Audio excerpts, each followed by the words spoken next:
Hi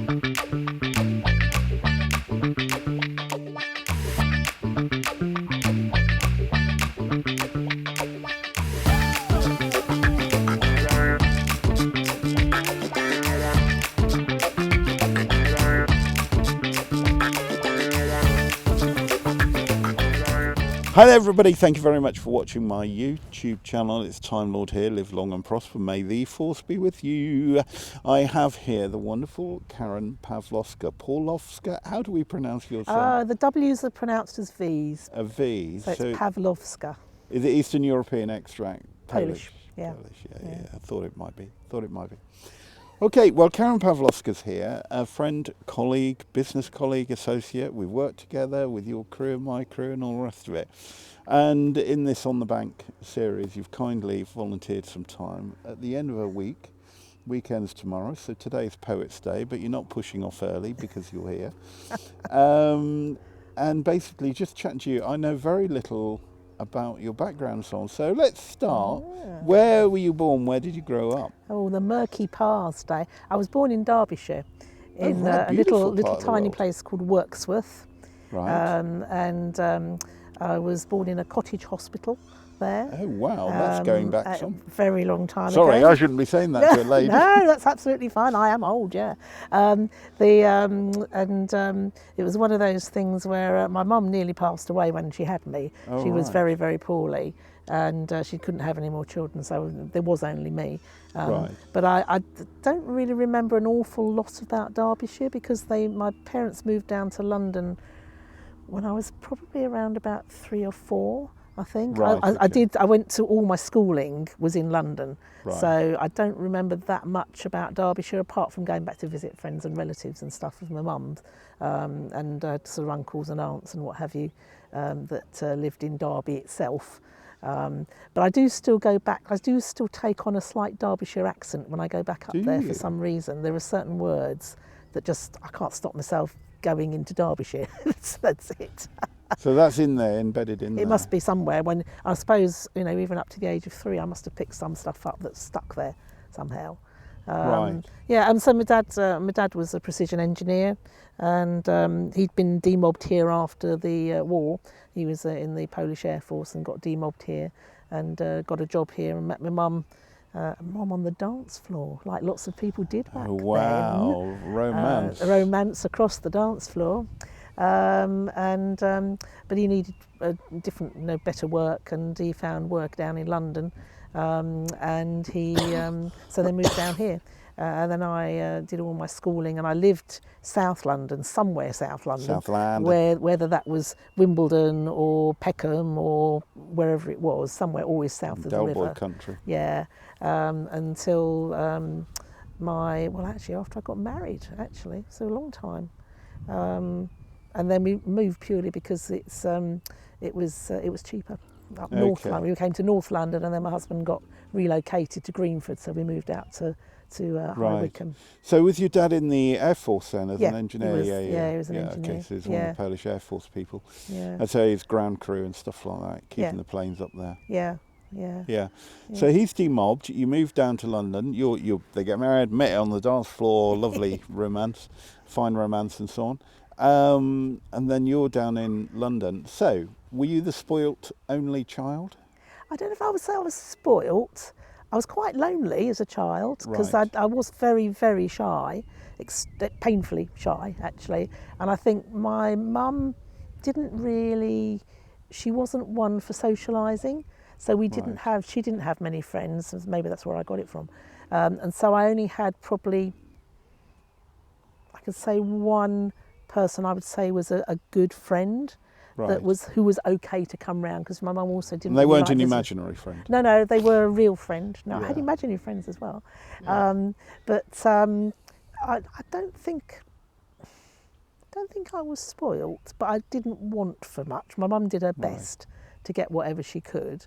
I don't remember ever really feeling hard done by, but when I look back and think, well, actually, a lot of things we didn't have that other people had, but I didn't care really. It was fine as it was. So it's quite a complete loving family situation. Yeah. My mum and dad never got on. I mean, it was. Oh, didn't they? No, they never got on, and it was weird. very strange. And you think, because I always remember them arguing all the time about stuff, partly because my dad was late for absolutely everything, and I blame him for the fact that I hate being late for stuff now. Right, okay. And we used to put the clocks forward in the house to make it, to make him on to make time. him think that he was on time, but he got wise to it after a while. And as soon as I could learn to drive, I learnt to drive, so I could be on time for things.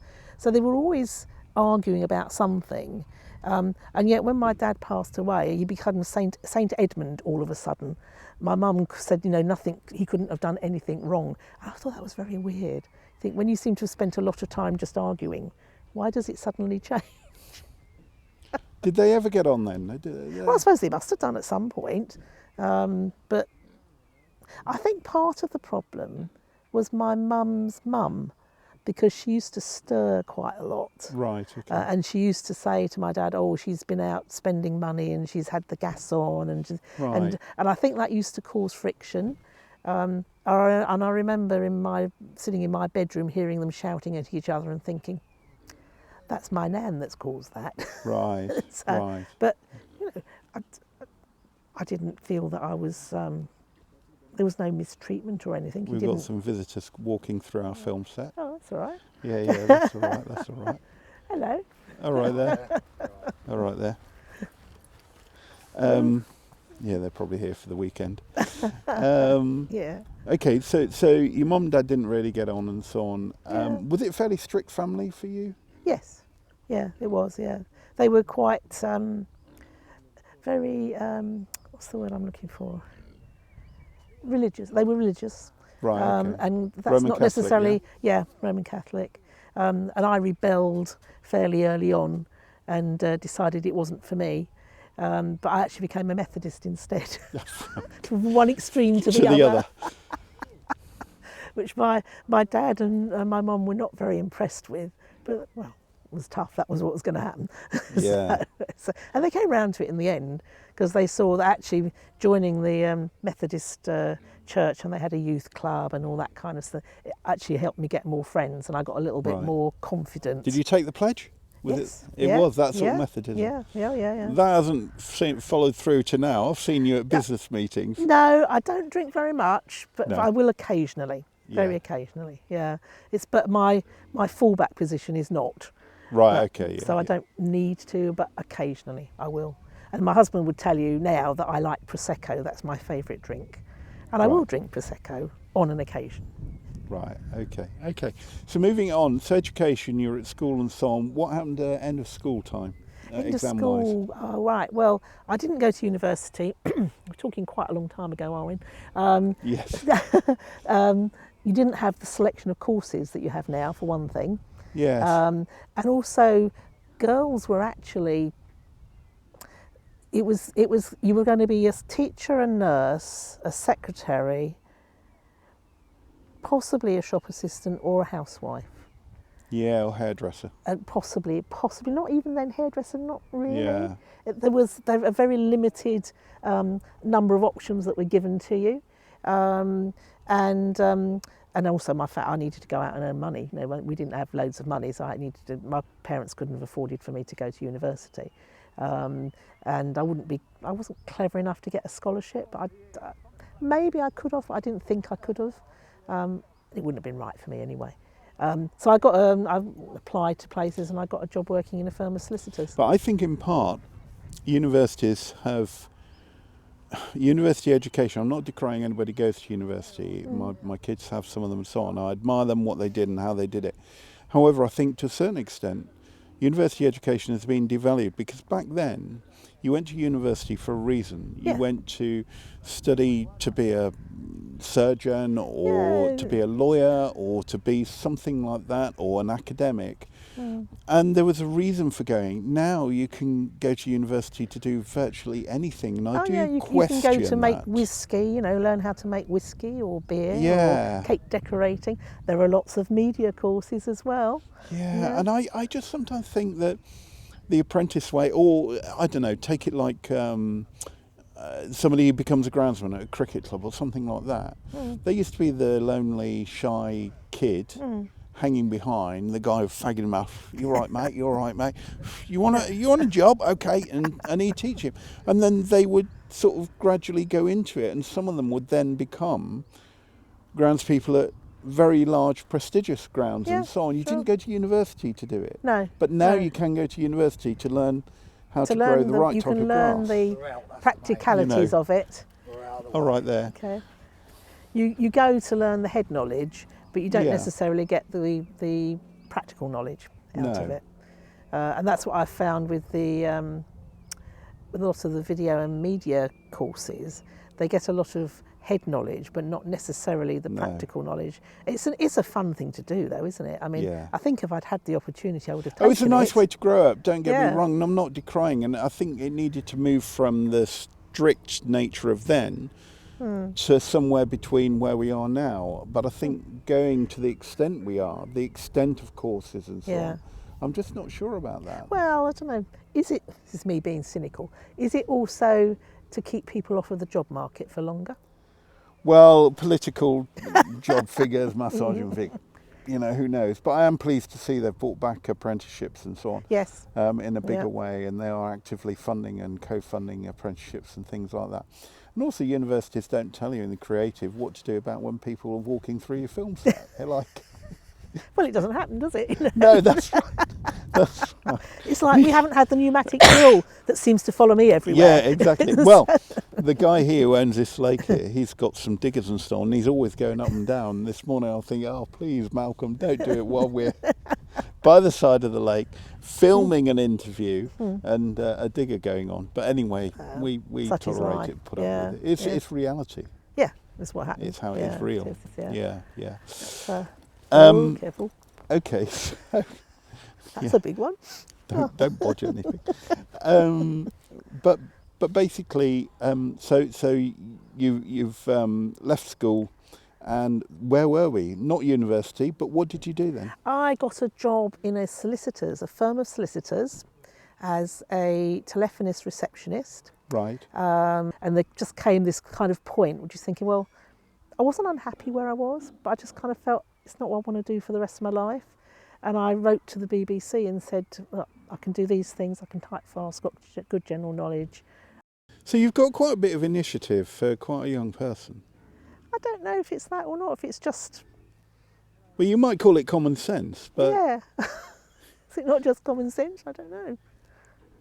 But compared to some people I meet today, younger people, leaving school, university, remembering the pandemic, that, the marking of A levels, you've ruined my life and so on, at 19 years old or 18.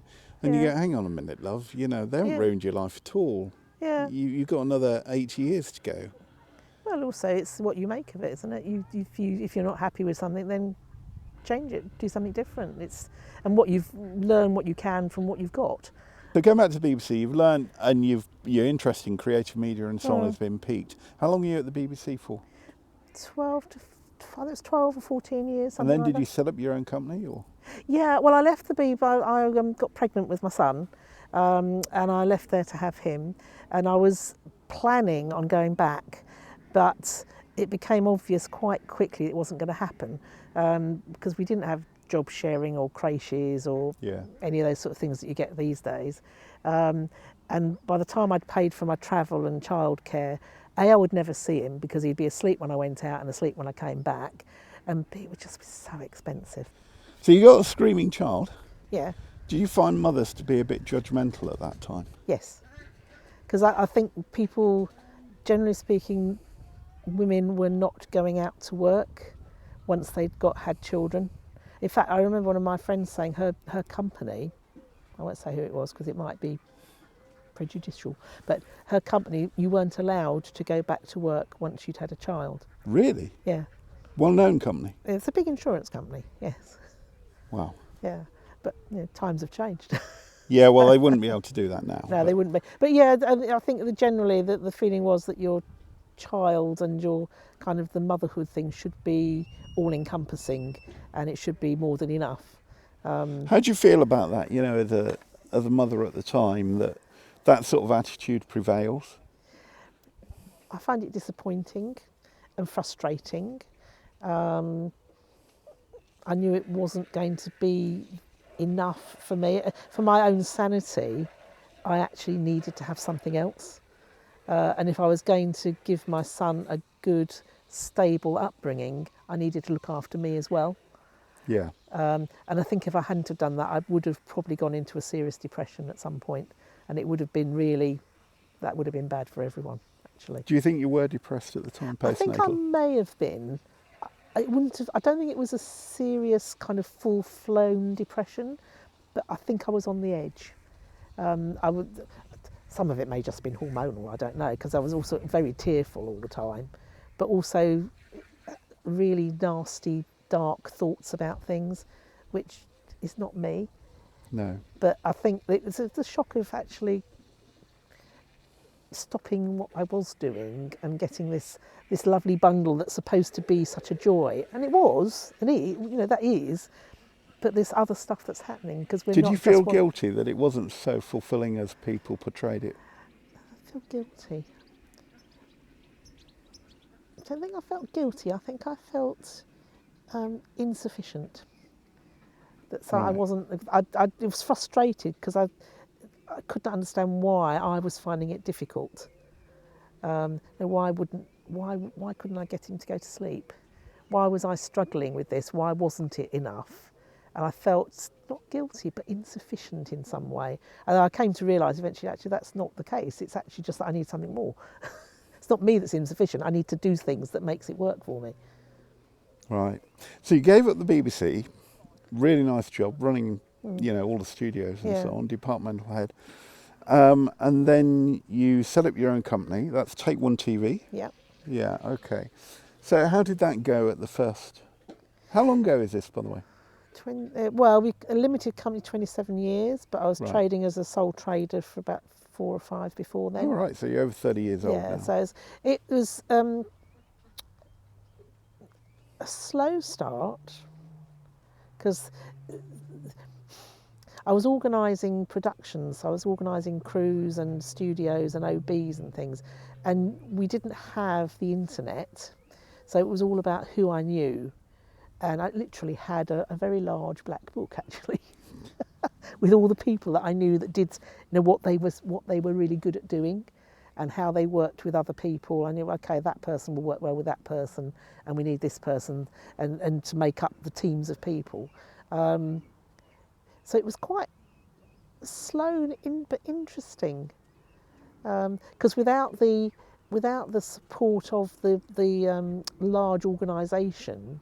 Actually, I thought it was quite good because I enjoyed speaking to people and actually making that happen under my own steam. That probably gave me what I needed, was the feeling that I was achieving something. And the experience from the BBC helped in all of that? Of course, yeah, because I knew so many people. And it's although I never do the technical stuff myself, I knew how it all worked, and I knew people who did know how to do that. And I so knew would how to you put them describe together. yourself more as a puppeteer? Puppeteer. Like everything. I don't mean in a cruel way, but just and not manipulating people. But you knew what was required, where, and when. Yeah, to an extent. Yes, to an extent, that's probably true. But I think it's a bit more than that. I think it's about also understanding the personalities that are involved. Right. So you're a people person? Yeah, very definitely a people person. Does that stem from childhood? You being lonely, etc.? I don't know where it came from, actually.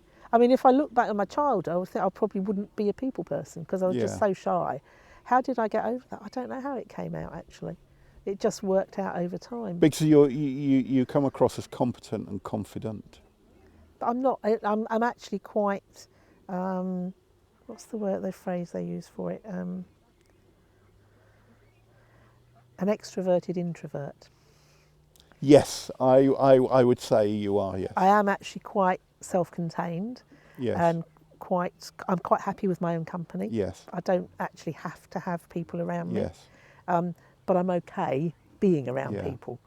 So I'm quite happy with that. That's fine. But you're a very capable person. I can make most things work.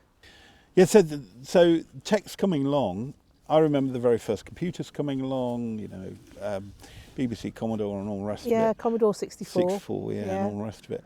And that, as I say, changed the world. I mean, it did in music. Well, also the BBC had their own computers that they put into schools, didn't they? Yes, they did. Which actually started the kind of the transition at a younger age. And there were TV programmes about computing Yes. in schools and all the rest of it. I remember them.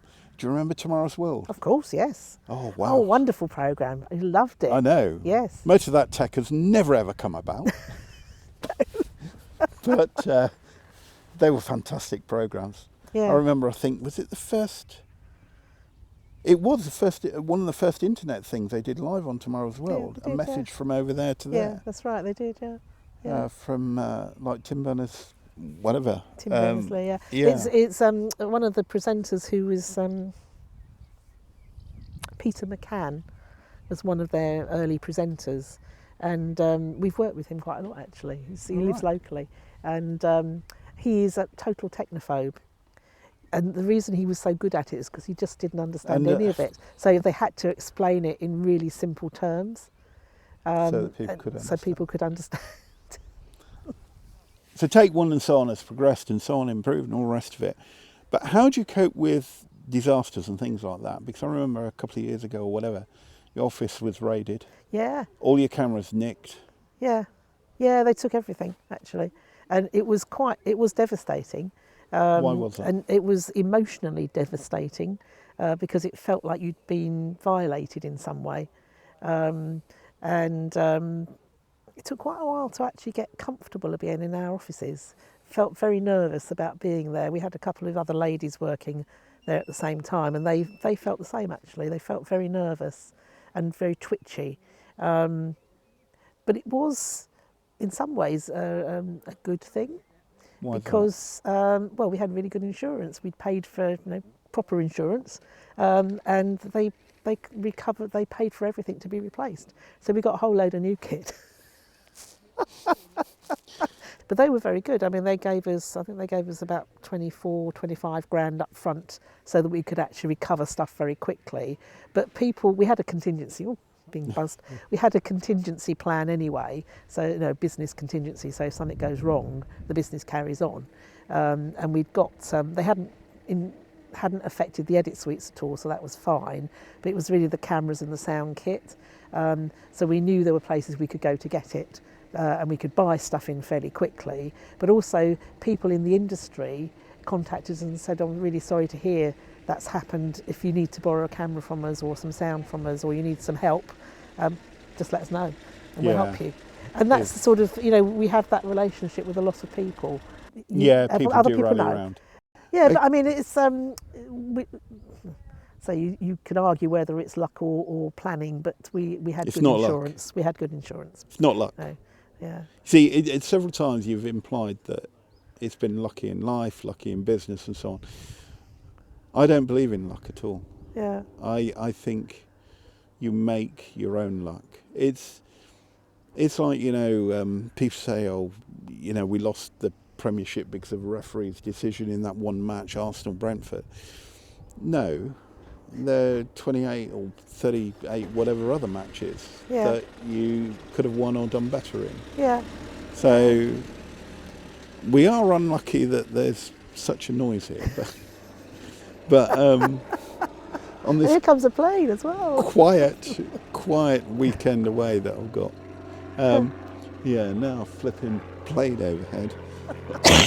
Quite extraordinary. But no, so I don't think there is such a thing as luck. I really don't.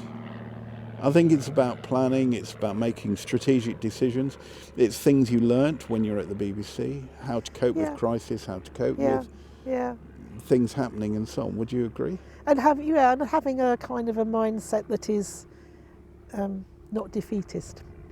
Actually, it's looking on things in a positive way. Well, that's not worked. How do we make it work now?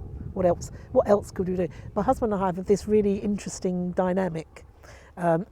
I'll say, "Oh, I've got a really great idea to do something. We could do this, this, and this, and I think it would be a great story." And he'll say, "Oh, we can't do that because of this or that or the other. Technically, it would be difficult to do, but we'll come to an arrangement." We'll say, "Well, okay, so we can't do it. So how could we do it then to get close to what I'm thinking about? Do you think this is a good idea?" Yeah, it's a good idea. So how do we move it to make it work? How do we move the goalpost? Yeah, and it's and I do that with most things. You know, somebody asks us to do something, and I think, oh, that's what you've asked for is a bit probably not going to work, or it's going to cost a lot of money. I said, well, what could we do? So, final question: most famous person you've worked with? Most famous. I was just thinking Bill Gates is probably the one that I think of, but I'm sure there are others as well. Okay. He was a lovely person, lovely man. Very much what you saw was what you got. When he came through makeup at the other end of we're doing a live broadcast with him, and one of the other directors said, has he been to makeup? Because he just looked like you'd pulled him through a hedge backwards. But he was actually a very... he was a very clever man, but Right. very unassuming as well. I mean, he had the things he spoke. This was, I can't remember where it's in Bordeaux. We did that job. I can't remember when it was, but he was talking about home automation and the internet and all sorts of things that actually people hadn't really even thought about at that point, and it all happened. It's all there. He was very clever. It's nice to know that some people at that level are. But really nice a very people as well. humble person, actually. You know, he was just another human being, but quite clever. Well, thank you so much, Karen, for coming along. The geese are starting to come across this way as well, because it's feeding time over here.